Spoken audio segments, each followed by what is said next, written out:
नागपूर जिल्ह्यातील Pachpaoli police station येथे पोलिसांनी पेट्रोलिंग दरम्यान बाबा बुद्धाजी नगरजवळ एक गाडी पकडली होती। या गाडीची तपासणी केली असता त्यात पोलिसांना 6 गायी अत्यावस्थ व अतिनिर्दयीपणे बांधलेल्या आढळून आल्या होत्या। पोलिसांनी गायी ताब्यात घेऊन गायी गोशाळेत पाठवल्या आहेत। यात आढळलेल्या 6 गायींची किंमत 1,09,000 असून व त्यात वापरण्यात आलेल्या बोलेरो गाडीची किंमत 8 लाखांच्या जवळपास आहे। असा एकूण 9,08,840 रुपयांचा माल पोलिसांनी जप्त केलाय। ही कारवाई एडीपीचे हवालदार गरवारे, लक्ष्मण शेंडे, प्रशांत तायडे, पंकज आणि राकेश यांनी मिळून केली आहे।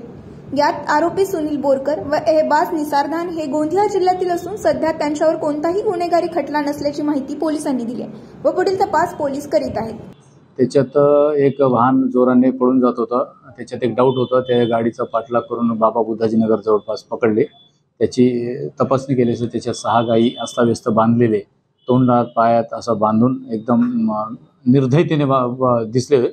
त्याची ताब्यात घेऊन गायी गोशाळेत पाठवले आणि गाडी जप्त करून 2 आरोपींना ताब्यात घेतले। क्लीनर, गाडी मालक चालक तोच होता। त्या 2 आरोपींना अटक केली। त्याची PCR घेण्याची तजवीज ठेवली।